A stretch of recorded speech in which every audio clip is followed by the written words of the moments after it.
Shauna stole a perfume and pulled Bart along, wanting to escape. When they reached the door, the security alarm suddenly went off. The security guard wanted to check Shauna's bag. I didn't steal nothing. Bart remembered Jimbo's words. If anything happens to her, I'll beat you up from inside your... To prevent Shauna from being caught, Bart had to say that he was the one who stole the perfume. The security guard was a bit confused, but Bart had already taken responsibility. He had no choice but to take Bart away.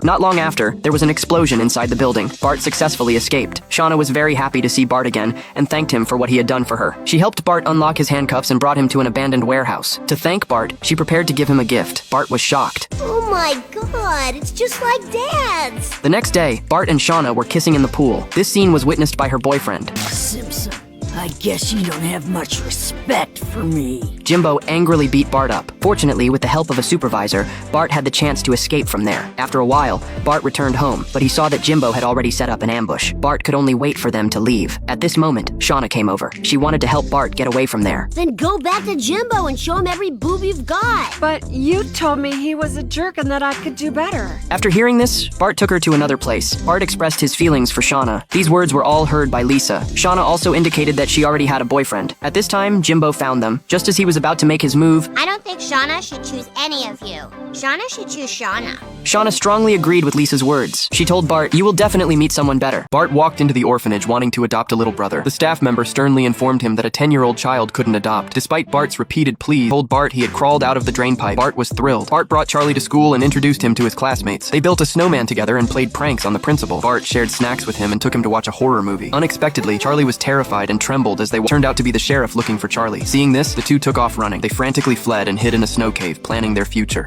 I know you're missing, boy. So let's you and me spend some quality father and son time.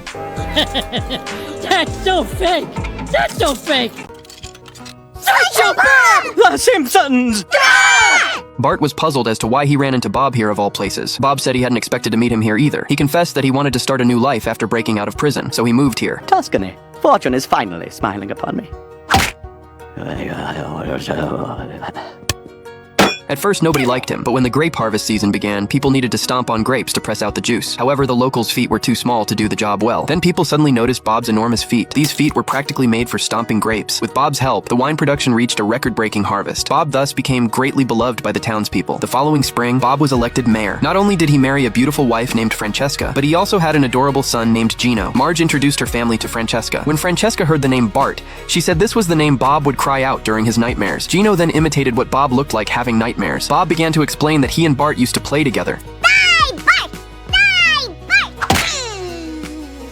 Francesca then invited the Simpson family to stay for dinner to get to know Bob better. After seeing his wife off, Bob knelt down and begged the Simpson family to keep his secret. He asked them to give him a chance to turn over a new leaf. Marge was upset that Bob hadn't been honest with his wife. At this point, Bart stepped forward to provoke Bob, but to his surprise, Bob just gently patted him on the head. Lisa also said she believed Bob could change for the better. Homer agreed to help Bob keep his secret, but he needed Bob to fix their car in return. Bob sincerely agreed and opened the window to welcome the Simpson family. The townspeople warmly expressed their welcome, so Bob took the Simpson family to play soccer together. Seeing this, Francesca thought Bob was a wonderful person. Little did they know that elsewhere, Chief Clancy had burst into Bob's former residence and opened fire. He ruined the children's birthday party. At the evening banquet, Bob bid farewell to the Simpson family because they would be returning to America the next day. Everyone's glass was filled with wine. Marge pointed out that Lisa was only 8 years old and couldn't drink. Bob poured the wine while saying this wasn't America. Bart noticed a drunk 2-year-old nearby. Hey, Mambo Italiano! Lisa was tempted and took a small sip. Everyone raised their glasses in celebration. The wine was quite potent, and Lisa was already getting dizzy. However, while Marge was giving a toast, Lisa accidentally